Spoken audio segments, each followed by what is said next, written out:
Okay. Well, good afternoon, everyone, and welcome to the monthly meeting of the Board of Ethics and Government Accountability. It is June 5th, 2014. It is 1:04-ish in the afternoon. We're located here at room 540 South at 1 Judiciary Square in Washington, D.C. I'm Robert Spagnoletti. I'm chair of the board, and with me today are Laura Richards and Deborah Lathan, our other board members, so we have a full quorum. The first order of business is to adopt the agenda, which was posted in accordance with the Open Meetings Act. If there are any changes, now would be the time to raise them. Anything? No? Hearing none, we'll go ahead and adopt it by consensus. I will also acknowledge that the minutes of the May 8th monthly meeting were produced and approved. We did it electronically, and they were posted online, again, in accordance with the Open Meetings Act. Which takes us all the way down to item number 5, a report of the Office of Open Government. The director, Traci Hughes, is on vacation this week, but we have Irwin, who will fill us in on her behalf. Welcome. Oh, me first? Yes, okay. You first. Okay. The Committee on Government Operations has declined the Office of Open Government's request to modify the mayor's proposed FY15 budget to add additional funding to support the IT specialist position. Which would be you, of course. Right. An attorney advisor, FTE, and $30,000 to complete an open government portal. The IT specialist position will remain budgeted at $44,000. However, the additional $20,000 needed for the full salary will be allotted for Ms. Irwin's work on the lobbyist registration infrastructure and to bring registration in-house. The wiring of the Bega hearing room is complete. As you can see, it's beautiful. Each board member should have received user information to install Cisco Jabber on their PC. Have you guys received that? Okay. It was an email. Okay. Okay. You can use it on a Mac or an iPad. If you need assistance installing the application, let me know. I can walk you through it. It will allow each license holder, board members, directors, Jack and Stacy, to participate in meetings remotely when necessary, and for meeting attendees in the room when you were logged in from an outside location. We are working with the vendor who installed the equipment in the hearing room to provide us a cost for installing a widget, which will allow the public to view and participate in our meetings on Google Hangout Live. We'll begin utilizing the technology to record the next board meeting in July, to record and stream, hopefully. The board must approve standard policy for use of the equipment and the recording of Bega meetings and adversarial hearings. And at the end of the meeting, I'll do a short demonstration of the equipment for you guys. Trainings. On May 21st, Traci conducted an Open Meetings Act training with the Public Employee Relations Board point of contact. She also conducted a 2-hour Open Meetings Act training of the full board of the Alcoholic Beverage Control Board. On May 20th, she met with visitors from the Palestinian territories to discuss the role of the Office of Open Government. Attorney Burns spoke to the group about the Office of Government Ethics. The visit was arranged by the U.S. Department of State's International Visitor Leadership Program. This past Friday and Saturday, Traci and I attended the Sunlight Foundation's Transparency Camp. It's a yearly gathering of civic hackers from across the country. There were sessions on public engagement, data standardization techniques, data mining, etc., and it was a great opportunity to hear some of the innovative ways governments are partnering with the private sector to improve city services and broaden citizen access to information. The website for the period between May 7th and June 5th, we had a total of 2,260 visitors with 3,344 sessions. And like last month, more than 50% of these were new users as well. The trend of increasing visitors is continuing. There were 1,829 visitors with 2,852 sessions in the previous period from April 3rd to May 7th. Each session duration remains at about 4 minutes, with each visitor viewing about 4 pages on the site at a time. The FDS forms page saw the most activity with 499 page views on May 15th alone. We have 269 followers on Twitter right now. Examples of things that we tweet about include the FDS filing, of course, Madison, D.C. I don't know if you guys have heard of that site. Our Schools is another site with open data on it. D.C. Decoded, and also the board meetings and other retweets from other DC agencies. That's great. When you went to the transparency camp, I take it folks from other places, other states, All over the world. were there. How did we fare? There wasn't much talk about DC specifically, to tell you the truth. I mean, Traci and I, as far as I know, I think Dave was there as well. I saw him, but I didn't see anybody else from DC government. Dave Zvinich. Yeah, and, at the whole. But based on what you were hearing from other jurisdictions, how are we lined? Not very well? No. Okay. No. Wait, much more work to do? Yeah. Okay. What are the shortcomings? The availability of the data, really. There are other, and a lot of these are done by private organizations. These are not even started by government, a lot of these sites with this information. But these other cities are making the information at least available to the private sector. So the district has a ways to go to making the raw data available to them. Yeah, I mean, I think the policy will be helpful. I think there's got to be like some guidelines on the format. That's another issue. A lot of stuff is in PDF. They can't strip that data. So that, yeah, we've got a lot of work to do.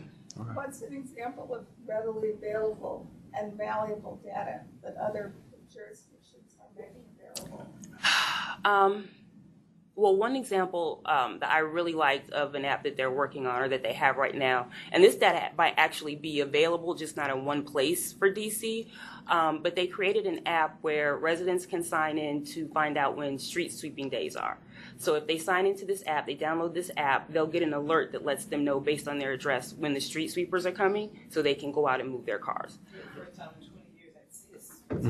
Yeah, well, and basically what I got from that was that in order to make the most out of this, we have to figure out a way to help people with this information. We have to figure out the best way to use this information to empower them. So just the information by itself is not going to be enough. Right. We've got to figure out how to connect the dots. Okay. Well, thank you very much. Thank you. Okay, item 6, the report from the Director of Government Ethics, Mr. Sobin. Good afternoon, everyone. Nice to see everybody this month. Okay, well, it's been yet another busy month. We opened up 5 investigations, and we closed 2, leaving us with a total of 15 current investigations. Our publication and reporting obligations, we are in compliance with. Our FDS publication obligation is due before June 15th. Early next week, we'll be submitting a list of public filers and non-filers to the DC Register for publication on Friday, June 13th, so next Friday. Our trainings attended by the staff. We had Clara Alawamne, one of our investigators, and our general counsel, Stacy Patel, attend the past buyer training, and that's so that they can become adept in procurement, the way procurement is done in the district, which will enable us to better pursue our investigations. One more training for them before they're certified. I did one monthly ethics training. 6 people showed up for that. We did a presentation for the Zoning Commission and the BZA on the new district personnel manual. We did a sort of a meet and greet with a congressman from the Philippines who was being escorted by our shadow senator, Michael Brown, the other Michael Brown. Again, as I've heard from most others we've met with, Bega and the Office of Government Ethics really is on the cutting edge of ethics, not just nationally, but internationally too. All right. In terms of our overall training effort, we did 2 new employee orientations, which were as many as there were in the month. But in terms of our overall training efforts, we've been in the past waiting for agencies to invite us in to train them. And so they were pretty much responsible for attendance at these meetings. We are ramping up those efforts. Rather than just waiting to be invited in, we have now scheduled, as I said last month, one citywide training per month through the end of the year. And the first one that I did, where I said 6 people showed up, part of the problem there was because we tried to promote it ourselves. And so what we've done after that small bit of attendance is we've gone to DCHR and we've gone to the mayor's office, and the mayor's office has agreed to assist us in promoting this. So now it's going on DCHR's regular training schedule, our monthly trainings, and that means that everybody in the government will be getting emails about these monthly trainings. We're also going to keep, of course, the invite training going, but right now it's too much to really do more than that. I'll just go through what we have scheduled in the next 8 weeks. We have a training schedule for the DC Retirement Board, 2 of them. Department of Employment Services, 2 of those available. We're going to do 2 for the Office of Unified Communications, and DCRA, 2 for them too, which is always a big one. So with the resources we have, though, we think that we're going to be able to comply okay, and certainly it's about time we ramped up our citywide training efforts. Yeah, the post-employment stuff, I'm interested in knowing about that. Yeah, we've had 1 training already on that.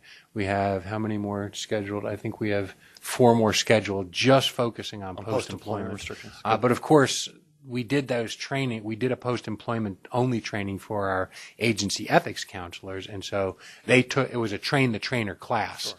So they've taken that back, and they are doing the trainings in their own agencies. Right, but the need just grows between now and the end of the year, so that's great that more people are able to provide advice on that. That's absolutely right, and that's being reflected in our advisory opinions. We issued 1 advisory opinion during this last month, and it was on post-employment. And that is really the bulk of the informal advice we're giving out right now. Sure. We did 29 bits of informal advice in the last month, most of that written, through email. We only have 1 pending right now. We got that just a couple of days, yesterday, I think. We got it yesterday. Also post-employment or a different issue? No, not post-employment. Different issue. Second employment. Okay. Outside employment. Outside employment? All right. The other big category. All right, we're going to move on to, unless there's any questions, we're going to move on to item E, which is the financial disclosure matters. I'm going to let Ms. Christina Petzelt, our attorney advisor, address both the financial disclosure matters and the lobbyist matters. Hi. So as you've seen in the documents that were submitted to you, the first thing we have to deal with for financial disclosure matters is the DC Democratic State Committee. The candidates for the Democratic State Committee are required to file public financial disclosure statements because they fall under the definition of candidate in the Ethics Act. Because candidates for the DC Democratic State Party, although it's a party committee, are part of an election that's administered by the Board of Elections. Sorry. Right. And so they were part of the primary election that just happened in April. So any candidate for the committee man, committee woman, the at-large seats on the DC Democratic State Committee who was a candidate within the calendar year 2013 is, by virtue of the Ethics Act, required to file a public financial disclosure statement. However, once you become a member, if you are successful in your candidacy, you don't have to file one. I confirmed this with the Office of Campaign Finance that that's the way it used to work for them as well. So it's a very odd system where when you're a candidate, you do have to file, and when you're a member, you don't. And it's something that was discussed by the council and something that we discussed with a few people as well. And many members of the Democratic State Committee made their objections to that filing requirement known to us. We saw version A and version B objection that they just apparently all circulated around. So it appears to me that they had a meeting essentially on May 14th, and then on May 15th, the filing deadline, they sent in exemptions, what they call requests for exemptions. Right. Rather than requesting an exemption from filing specifically an answer to any one question, they're requesting an exemption from the filing requirement entirely. Right. Their request is based mostly on the fact that they are a party committee, and that they don't believe that they should be required to file because they're not public officials. And as I understand, point 2 or maybe point 3 is, and there's going to be a legislative change that will make all of this go away at some point. Yes, and so that's what I guess what they were told by the council. I can't really speak to what they may have talked to the council about, but we also then found out from the council that on June 2nd, they passed a new set of requirements where candidates going forward, candidates for nomination for election or election to public office, who as of May 15th, 2014, had not filed a report for the calendar year 2013 required by this section, and who were not otherwise required to file a report pursuant to paragraph 1, shall not be required to do so. And then it also says that they will then be required, effective on January 1st, 2015, to file the certification. The certification is what advisory neighborhood commissioners are filing right now. So it's essentially the 2-page form that just has contact information, and then on the second page says, I didn't accept or was offered any bribes and things like that. So the end result of that would be they would just be treated like ANCs? Essentially, yes. It's where we would review those forms just to make sure that everyone certified them. We wouldn't, there isn't really any other information. There'd be no on the substantive form. information. No, right? there isn't. And the only times that we've had any ANCs or include any substantive information is when they've had to disclose something to us about something else that happened. But So this was just introduced as... this was introduced as a bill in the council, and it passed. Passed last week. Yes, last week. Emergency Mayor basis? hasn't signed it. It was an emergency. Yeah. So that is where we're at as far as the council's changing the Ethics Act requirements. And now we have these exemptions that we need to deal with. And just to give you a little bit more background on the exemptions, of the 10 exemptions, 10 people who filed for the exemptions, 2 of them actually did send in public financial disclosure statements with their exemption forms. The other 8 did not. So there are essentially 4 categories of candidates for Democratic State Committee: people who filed and did not ask for an exemption, people who asked for an exemption and still filed their public financial disclosure statement, people who filed an exemption and didn't file, and then people who simply did not file at all, of which there are about 40 candidates for Democratic State Committee who simply have just not filed anything at all. At all. I'm not quite sure I understand the logic of council's action. Because if their view is that Not wrong. Political party candidates that's political activity, and because that's not kind of executive branch activity, more extremely legislative, that so therefore no filing requirement should be imposed, then why would even the certification be imposed? It's a separation of functions. You're either in or you're out. I can't speak to the council's logic. What I can tell you is that we communicated to them that members of the Democratic State Committee had been calling us and asking about why they had to file as candidates but not as members. And we simply told them that per the definition as it is in the Ethics Act right now, candidate is defined as a candidate for nomination for election or election to public office. And because candidates for the Democratic State Committee are part of a district administered election, they are candidates under the Ethics Act. So until such time as they're removed from the jurisdiction of the Board of Elections, they still are candidates for the Ethics Act purposes. And that gets to the root of the issue, if I may, is the fact that it's a district-regulated election for no apparent reason. Mm-hmm. No one seems to have come up with a coherent reason as to why this election is district-regulated, because it also has local hijack implications. Because it's a district-regulated election, it means that the folks who run for this, who are district government employees, are subject to the political activity prohibitions of the local hijack. What we haven't gotten a good answer on is to why this is a district-regulated election in the first place, since it should be just a private party election for a party committee. Mm-hmm. Right. Incidentally, we were informed about this about a day and a half before it actually was agendized, and I didn't take a position on it.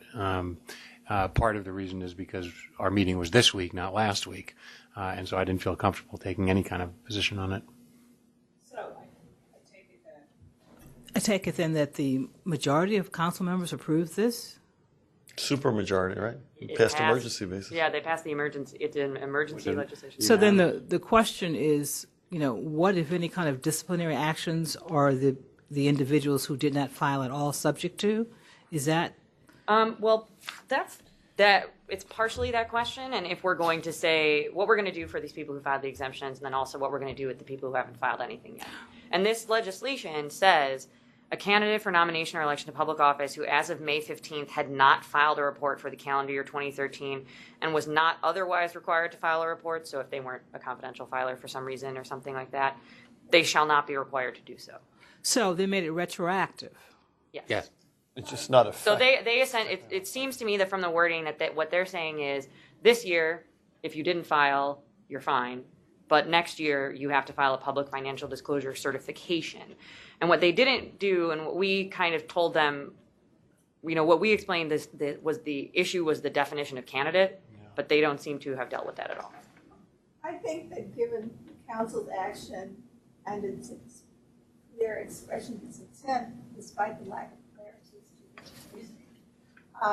that the fair way would be to grant the waivers and to not retain any financial disclosure statement that has been filed by a candidate for these positions. But it hasn't been enacted yet. The mayor hasn't signed it yet, right? That's correct.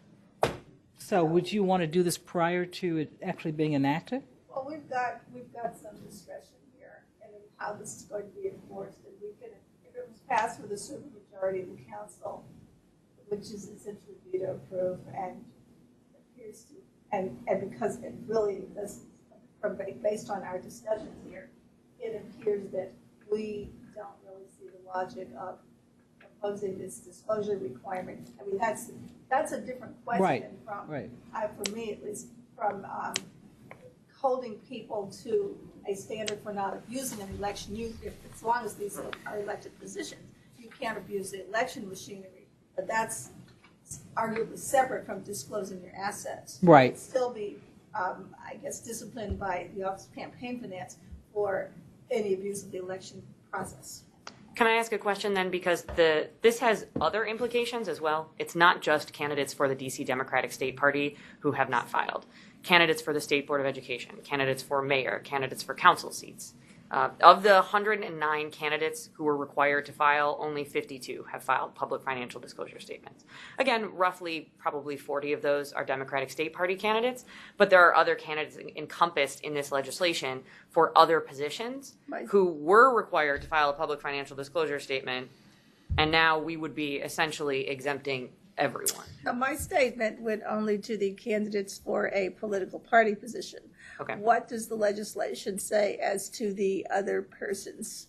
It doesn't differentiate is the problem. Differentiate? No, it doesn't. That's been the crux of the problem from the beginning, is because it just defines a candidate as a candidate for nomination for election or election to public office. And because the Democratic State Party is, as Yancy was saying, part of an election that's administered by the DC Board of Elections rather than by the Democratic State Party itself, they fall under that category with State Board of Education, the mayor, the council, and various other district governments. Run the terms of the legislation by me again. The definition of candidate is... Not that sorry. one, what the council did. The council said, the two things the council changed are, effective January 1st, 2015, a candidate for a nomination for election or election to public office who is not otherwise required to file a report pursuant to paragraph 1 of this subsection shall file the certification required by paragraph 1G, which is the certification for the preceding year. So that's for next year.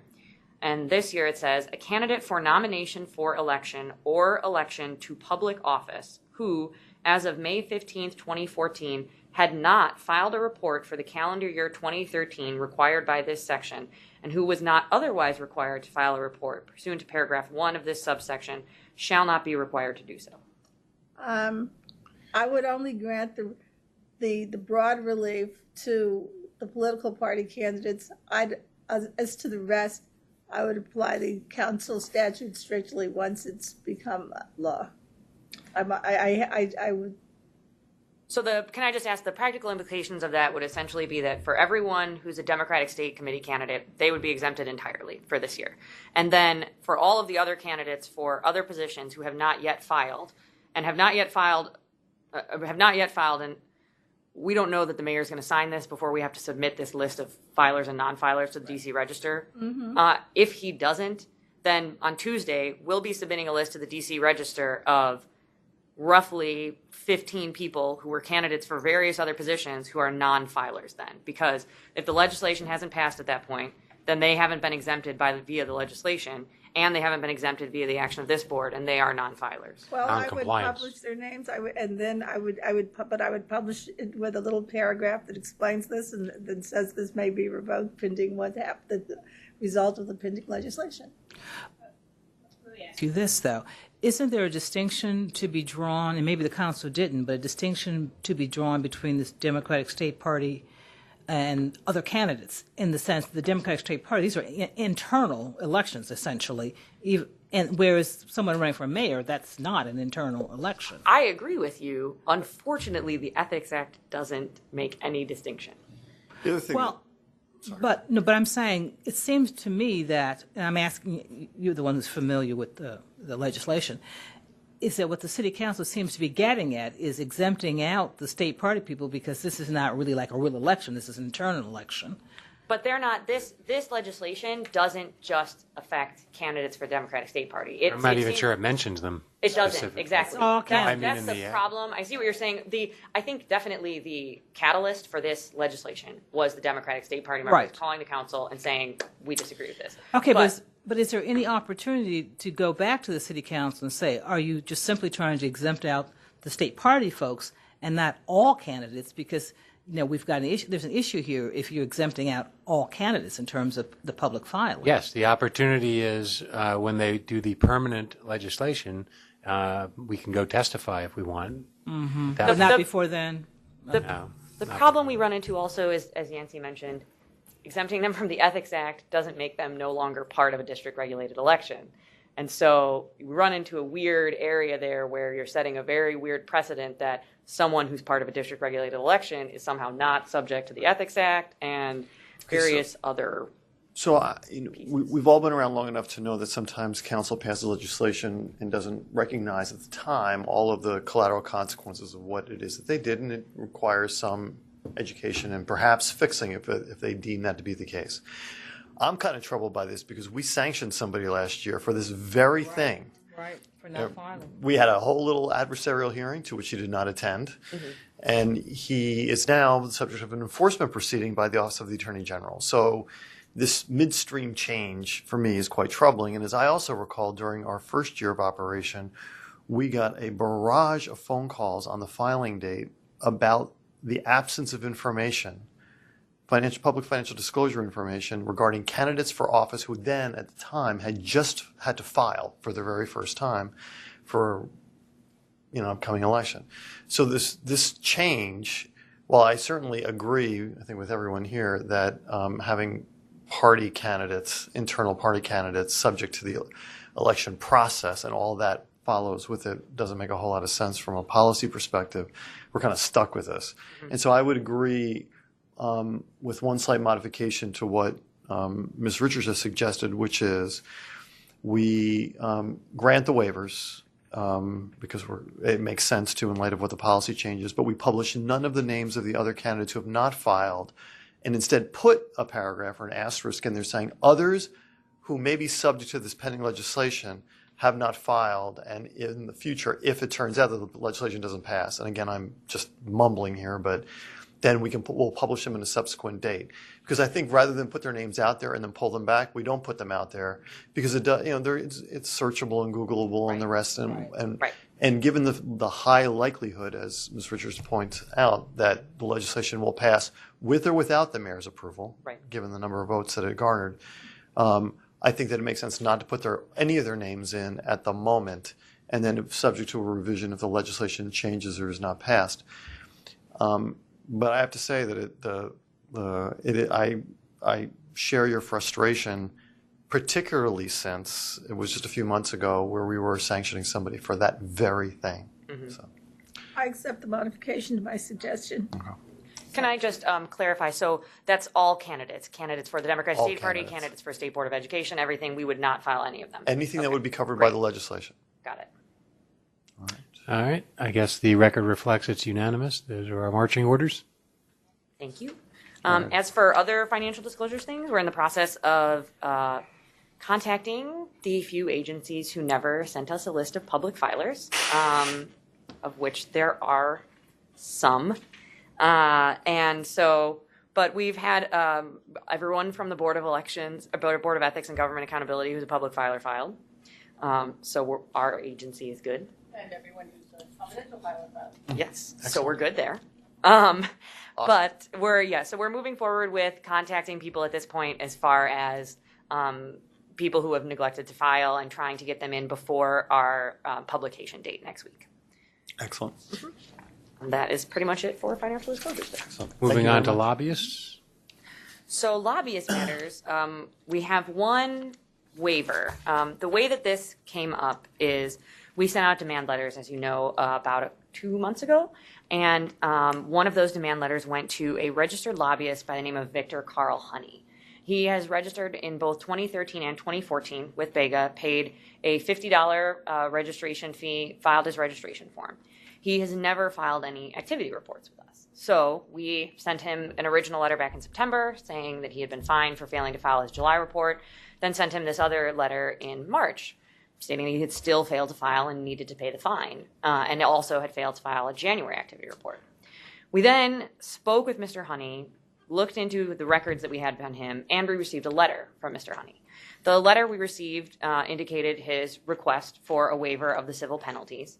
And after speaking with him personally and taking a look at his file, it looks as though he actually has done no lobbying activity. And he should never have been required to file in the first place, given that our threshold is expending $250 or more or being compensated $250 or more. On his registration forms, there's no clients listed, and we have no indication of any lobbying activity on any of the forms that we've been submitted or in the letter that he sent to us. And there's no indication of any compensation, and he simply lists the nature of his business as international tort reform and legislation reform. So it's our position that in this situation where he never even reached the $250 threshold, he shouldn't have been required to register as a lobbyist, and that is the reason why we would be granting his waiver. It's important to note here that normally we do require lobbyists who register to file activity reports stating no activity. And we don't see this as setting a precedent that we're waiving that at all. And we've had that discussion before. Yes, because the issue that we have here is different from that in the sense that he did no activity for the entirety of the roughly 18 months that he's been registered, Right. and should not have registered in the first place, and that is why we are waiving the fines that were assessed. We're recommending a waiver. I have read the request for waiver and your memo, and I think in the circumstances, the waiver ought to be granted. And I concur. As do I. Great. Okay, well, thank you. All right, great, thank you. Moving on to budget matters. Ms. Irwin mentioned the budget with regard to the Office of Open Government, but I'll address how it affects the Office of Government Ethics. So on May 28th, the Council passed the Budget Support Act. It adopted the Bega budget in substantially the same form as that proposed by the mayor, meaning that OGE, Office of Government Ethics, will receive 2 more full-time employee positions, an investigator and an administrative assistant to assist with FDS and lobbyist matters. The Committee on Government Operations, which wrote the report and recommendation here, suggested 2 goals for the Office of Government Ethics during the next budget cycle. 1, to issue the ethics manual in hard copy and distribute it to the council and its staff, which we are in the process of doing, and 2, to draft the comprehensive code of conduct, which I'll mention more about in just a second, but just to note that the issue we had that I mentioned in the last couple of meetings about our shortfall on the non-personal service funds is still going to be an issue because that was not increased from the mayor's proposal. And so we're going to have to be very careful next year and maybe even creative with the way we spend our non-personal service funds. So speaking of the Comprehensive Code of Conduct, our Capital City Fellow, Mike Beckham, has been working diligently on the new code as well as a side-by-side committee report so that anybody who's viewing it, including the board, will be able to look as they're looking at the code and see why something is the way it is, with an explanation of how it was, how it's been changed, and why, and in some cases what the best practice is. We've been having weekly meetings, sometimes more than weekly meetings, in the office with Mike as he goes through this. So it's not just a one, complete review. We've been reviewing each section as he does them and giving him feedback. It's been a great roundtable discussion on each occasion. We've made great headway. I had hoped to get something to the board next week, but it's just turned out to be a monumental project, and it's going to take a little while longer. In the meantime, though, I've scheduled, or in the process of scheduling, meetings with each of the council members to elicit their feedback and comments before we distribute this thing beyond just the very, very rough stage. I have my first one tomorrow. I have 2 more next week, and I hope to meet with all 13 of them before the end of June to get their comments and feedback. What we've done, just so everybody knows, the approach we've taken isn't to sort of tear down the entire thing and rebuild it, because it's not what the council wanted when they passed our bill that gave us authorization to do it.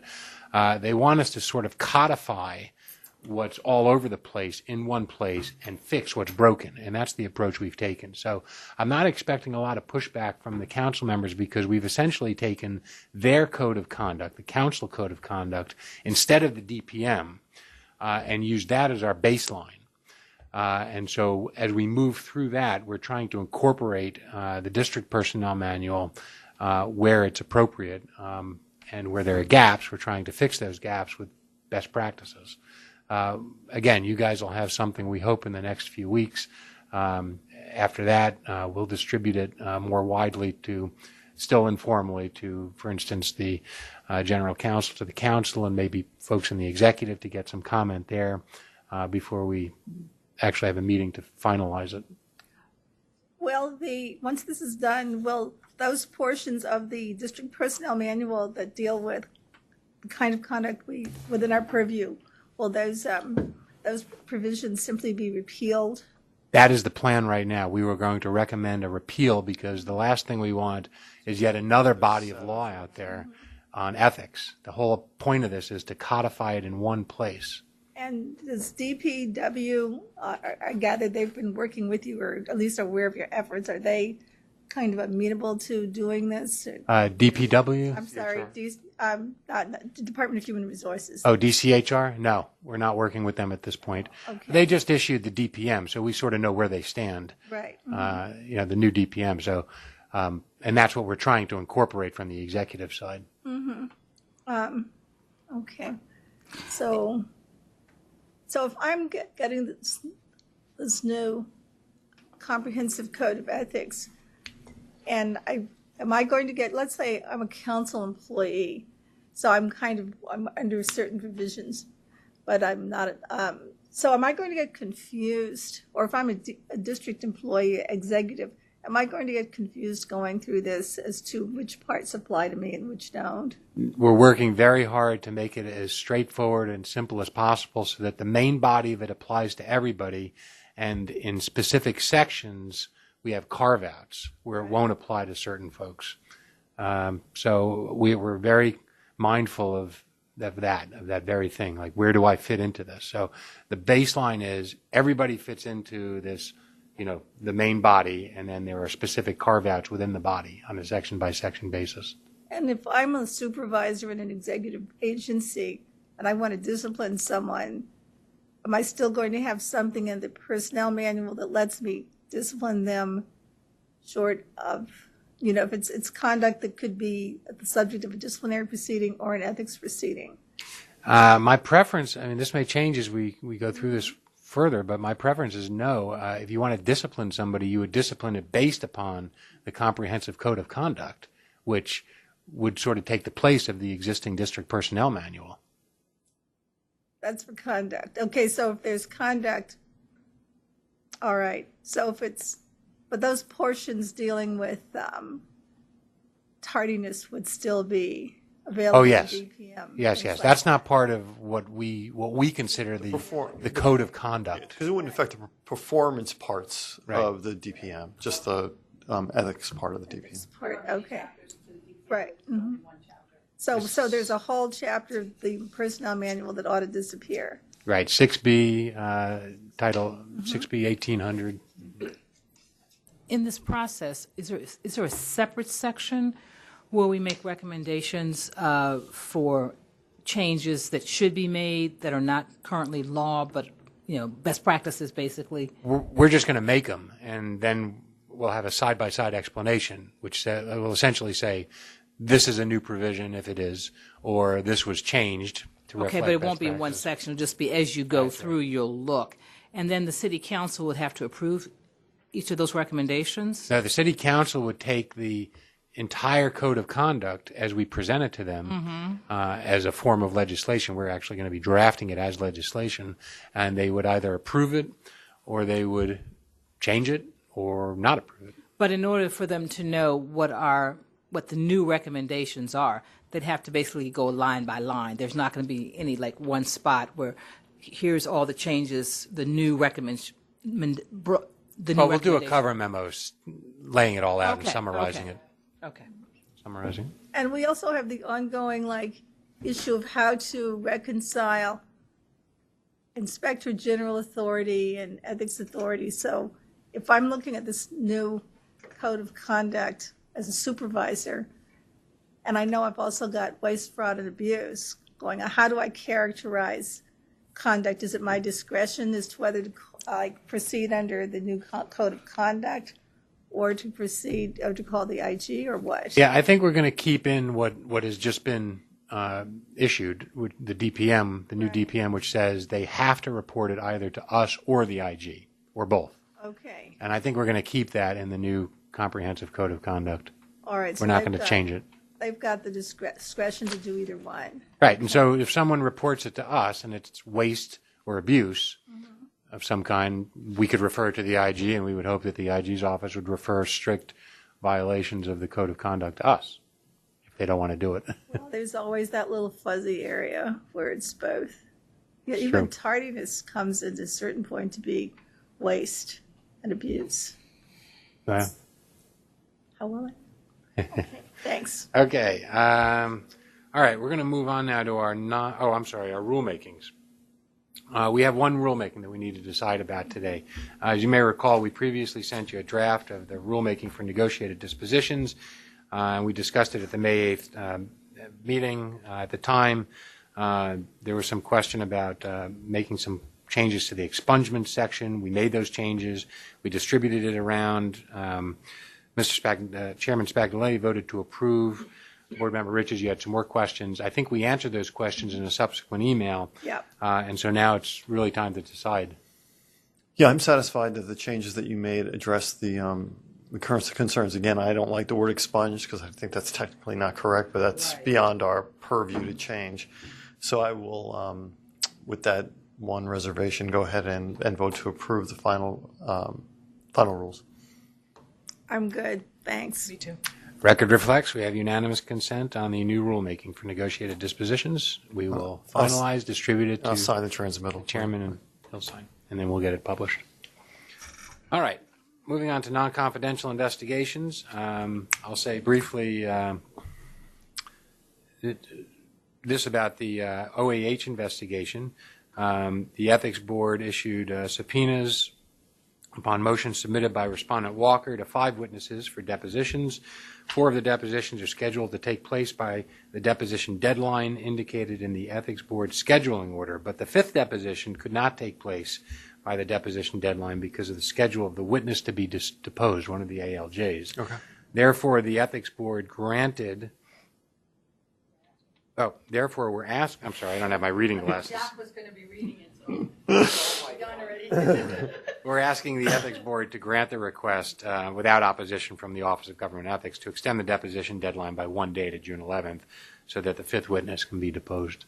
All right, so it sounds like all the parties have agreed that, and it's just the one witness, is that right? That's been scheduled. Yeah, I would vote to approve that. I approve. I approve. Okay. And thank you for working collaboratively on that. I'll notify the parties. Bless you. Another order by the board. No, We don't believe it requires another order by the board. We believe that putting it on the record here is sufficient. that's fine. All right. One other matter on the non-confidential investigations, the Hicks matter. We had a court date on May 30th, 2014. The Hicks matter, of course, is the appeal from the board's judgment or decision in the case. Judge Clark, who has the case in Superior Court, put the matter off until July 1st, 2014, saying, I'm sorry, the 18th, saying that he wanted to wait for Judge Holloman's ruling in the OAH case on whether Judge Holman's ruling in the OAH case on whether the matter should be in the DCCA, the Court of Appeals, instead of in the Superior Court. And that hearing is next week, right? 13. Yeah. Or 13th, okay, got it. Okay. And just for the audience, the issue there is that even though our rules and our statute says that appeals from this body need to be taken in the Superior Court, there is good case authority, and the Solicitor General's office agrees that it really is supposed to be going to the Court of Appeals, and the Superior Court just isn't well suited to do it and shouldn't be doing it. And so our position is, I think we agree with the Solicitor General's office. We'll have to work to get the statute changed, but these appeals from this board really should be in the Court of Appeals. And when you say Solicitor General's office, obviously that's a branch, an arm of the Office of the Attorney General. And so those who are actually litigating, the non-appellate lawyers, they're taking the same position, I take it. We're all on the same page? Yes. Here? All on the same page. Okay. Excellent.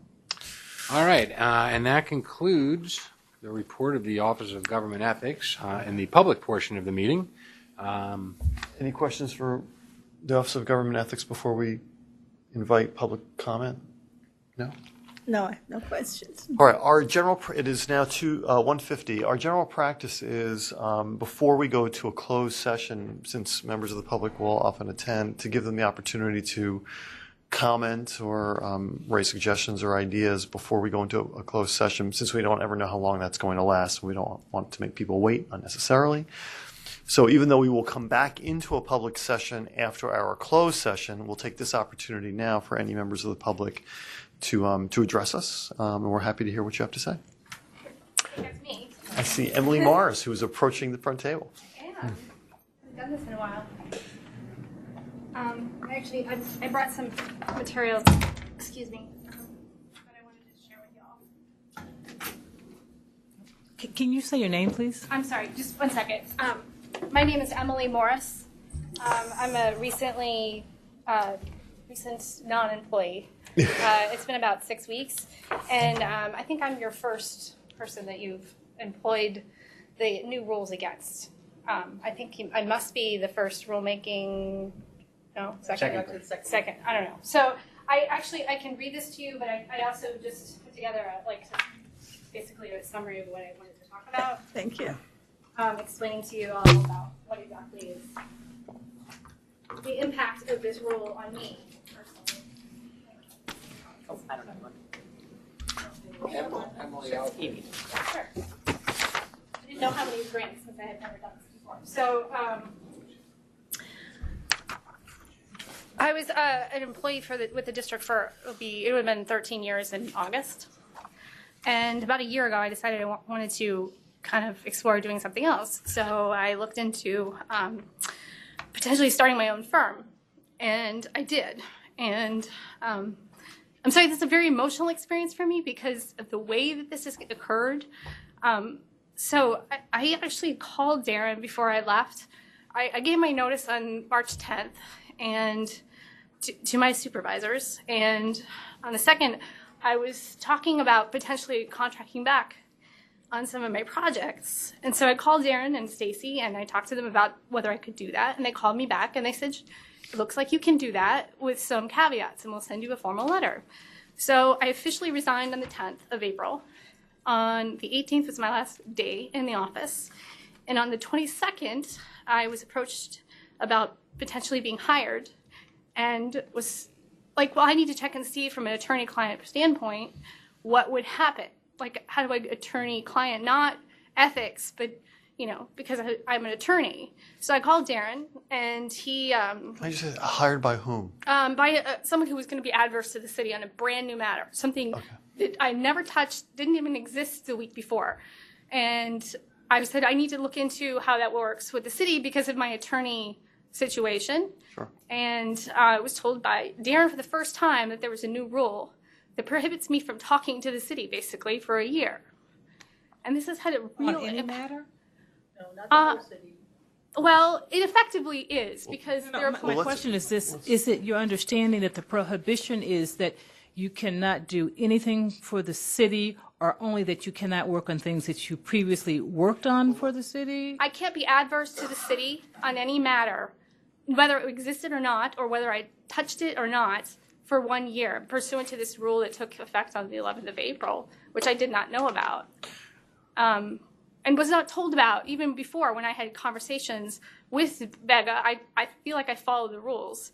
And Right, so I know because I've seen them both, and I guess I didn't, because I'm not focused on this part of it. I know that there was a letter yeah, that was sent to you that, yeah, and that's a part of this package. right, and Yeah. I read it, and then I know there's a revised letter that came out as Yes. a result of additional information involving having done some work for the deputy mayor for Yeah. planning economic development. Yes.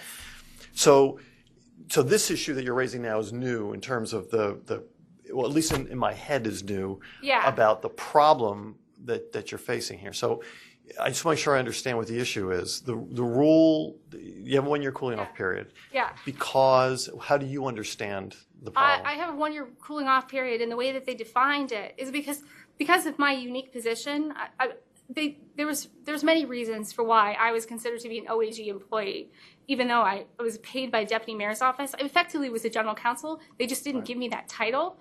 And so they're defining my former agency as being OAG and DEMPED. I got it. And so the first letter was particularly upsetting. It had a typo that literally said you're permanently prohibited from having contact with these two agencies, which they fixed, and I'm grateful for that. And they narrowed the OAG opinion to not include general counsels, but that doesn't mean I can still talk to, for instance, I didn't do zoning, but I'm a real estate lawyer who has things that impact zoning, and I can't call Alan Bergstein about a zoning matter right now, even though I wasn't working with him directly while I was working with the deputy mayor's office. So the scope of this is huge. And I had a business plan that I was going to practice real estate transactions in the district, which touches lots of different district agencies. So to find out that after 2 days into my new venture, that they changed the rules about what I could and could not do with very severe penalties if I violated. So let me just ask a couple of things. Yeah. Would it have changed your plans? Yes, it would have. And when you left, if that had been more obvious to you at the time? It would have. I just chose to go on my own for a variety of reasons, but I probably would have associated with a firm. I wouldn't have rented an office space by myself. I would have had more affiliations, which I can still do. But the thing is, it's 2 days in. I've just started. Okay. And I could have done that, or I could have waited until I had clarity on what it meant before I left, so that I still had a paycheck. So are you essentially, because obviously the Director of Government Ethics issues these advisory opinions at the request of individuals like yourself. And then if you disagree with the advice, your option is obviously to appeal to us. I understand. And so I guess the question I have for you is this going to be in the nature of an appeal of the advice, or you're expressing your frustration about the timing of how you learned about this? Decided whether I want to do an appeal. What I really would like you to consider is how you are, not necessarily the appeal for me, but also think about how you're rolling this out, because it is not fair to people who've left or people who are in the process of leaving to spring a new rule on them when they're talking to employers, believing certain rules are in effect, and then after the fact tell them that the rules have changed. So people they're interpreting it 6 months. People who left 6 months ago are subject to this rule. So it's a matter of fairness, and it seems as though this is something you should be thinking about, setting aside my desire to appeal, which I haven't decided. Right. But it doesn't make any sense, like how it's being implemented. All right, so what I want to try to avoid is to have a legal ethics argument here in a case where it may be appeal to us. Yeah. So, but I would like sort of a timing response, because I think that's fair under the circumstances. Yes. From the Office of Government Ethics, given what you've laid out. Yeah. Because I think that will at least help air out that part of it. Although what I'm looking to avoid, as I understand it, it's a part of the problem here is that Ms. Morris was not aware at a relevant time period about the impact of an upcoming rule change, as she puts it. And so I guess what I'm interested in is that not necessarily the debate about whether it makes sense to have a 1-year cooling off period and whether it applies in her particular circumstance. That may be the subject of an appeal, and I don't want to be debating that in this part of the meeting. But what I would like to know, just sort of address sort of the mechanics of how the advice got to her, and then if you have a response to the mechanical piece of this. All right, I'll let Ms. Patel speak to that. Can I just ask one thing? Mr. Grimaldi, were you involved in this at all? Yes. Okay. As you probably know, DCHR, the Department of Human Resources, was working on redoing the Chapter 18 of the DPM Yes. for years. When I got here in late 2012, they were still working on it. As you know, we pushed them to get it out Yes, for I recall. a long time because it just needed to be out. And because it governs what we do. It governs what we do. And we had no control over when it was going to come out. In fact, we were somewhat surprised when it finally came out too. But unfortunately, the date that it came out was April 11th, 2012. And so when Ms. Morris first contacted us, I'm sorry, 2014, April 11th. When Ms. Morris first contacted us, it was April 2nd. So it was just shortly before that, not knowing that it was coming anytime soon. Could have been the next day, could have been a year from now, could have been 3 years from now. We talked to her in the context of the old DPM. In the ongoing conversations, then it came out, and then we have to follow what the rule is that came out, and that's where the new DPM came in. Just to the point. So then we tried to talk to her about what the rules are now and how it would impact things. To talk about just for 2 seconds, the distinction between the first opinion and the second opinion. Ms. Morris, in our conversations after we had issued the first one, asked some additional questions, which we required additional information to answer, and then we did a revised opinion. It didn't change anything on the first question, but it added to it for the second one, and that's how we got to where we have that one as the final one.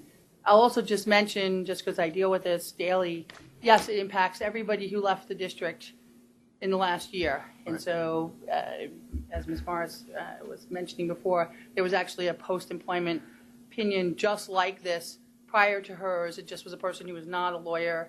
That person was able to, from my conversations with him, was able to deal with it not too badly because he was working with other people, so making it so that he did not deal with his former agency. Understood. It's not a problem, and he was not a lawyer, so certain issues were a little bit different. But even on the informal side, we've gotten some questions on this. I actually took one yesterday that resulted from a conversation with the former employee's former agency, where I was called by the general counsel who said, we know this person appears before our agency regularly in this little capacity, and is that a problem? We talked about why it was, and he said, what should I do? And I said, well, I think in all fairness, just call the person and inform him. You know, yes, he's responsible to know the rules, but why not tell him if he has any questions, he can call me. And so he did yesterday, and I talked to him. I explained, you know, what he had to do. He only has 2 months left till his year is up. Right. So we just kind of worked together to make an alternate plan so that he could stay in business and not violate the rules. Let me just add as far as notice goes, as Ms. Patel said, we have been, and as I said earlier, conducting our specialized post-employment trainings, but under the regular rules of notice and comment, this rulemaking went through the entire notice and comment period. Comments were received. We actually even gave some comments to DCHR, and they went through the regular process and published it. And as Ms. Patel said, we had no control over it. In fact, our comments were not accepted. And even till this day, I'm not sure where that 1 year cooling off period for everybody came from. It used to be senior employees only. And that's part of the reason we need a comprehensive code of conduct that the council passes, because right now the executive can pretty much change the code of conduct by a simple rulemaking, and it has huge implications. So there will be a number of people who left the government 7, 8, 9, 10 months before April who could lawfully, without violating the rule, that is, have been engaging in conduct that suddenly on April 11th became problematic. It just so happens that Ms. Morris bridge the gap by a couple of days. Yeah, and on top of that, I don't really think that the notice was really a notice because it was buried in the DC registry. If you look it up, it was published under Human Resources Department of / Notice of Proposed Rulemaking to amend Chapter 18 on Employee Conduct. Even an attorney who was looking for it would have not found it. So Just employee conduct. That's it's just that there really wasn't any significant notice, and the penalties are so incredible that it really needs to have more notice than just something published in the registry. Can I ask a question just from my own education here, and I'm asking it of you guys. Under the federal system, you're generally only prohibited from working on matters that were specific that you worked on while you were there, and you cannot appear on any specific matter that you worked on. On general matters that are sort of open to the public or general matters, you could appear. And This exceeds the federal standards. yeah, can you explain to me what was the rationale behind? I wish I knew. Oh, And that wasn't our rule. no, I understand that.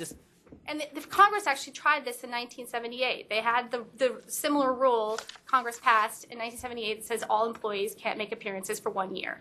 And that 9 months after that, they changed the law to say it was only senior government employees because it doesn't make sense.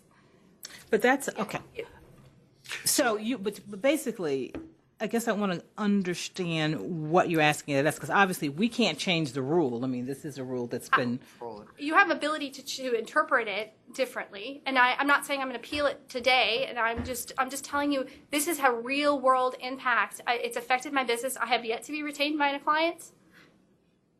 So I guess this is what I would suggest. You're right that we're responsible for interpreting the code of conduct. However, there's only so much that we can do. Yeah. Being true to the language, the intent, the purpose, and the rest. Whether or not there are other things that the board can do under the circumstances, I'm not exactly sure. You might want to give some thought to in crafting how you want to request us to act. For example, we have discretion in the enforcement of how we do what we do, as opposed to the and as well as the interpretation. We're bound by all the principles of interpretation that you're very familiar with. But we, as you saw momentarily during the public meeting, we choose to enforce and to use our enforcement powers with a great deal of discretion, and appropriately so. Okay. So I guess what I would suggest is pause. I've been doing that. And you're doing nothing. And we appreciate you bringing this to our attention, because although I had read the revised letter and did notice the deep DP med, whatever it's called these days, economic development piece of this. Yeah. I did not focus on this particular issue as it is affecting you right now. Yeah. But I guess think about, and maybe you could even consult with Mr. Sobin about what might be, again, it's not his decision at the end of the day, it'll be ours, but what might be available for us to do, maybe nothing, but maybe something. I think we're not going to do anything sua sponte. We're going to have to do it in response to a request. Of course, I wasn't expecting that. My intent here is to tell you how this is impacting me. And you brought that point pretty clearly. Have you spoken to any council members about this? Because surely there must be others that are similarly situated as you are, who may not even know that they're going to be in violation.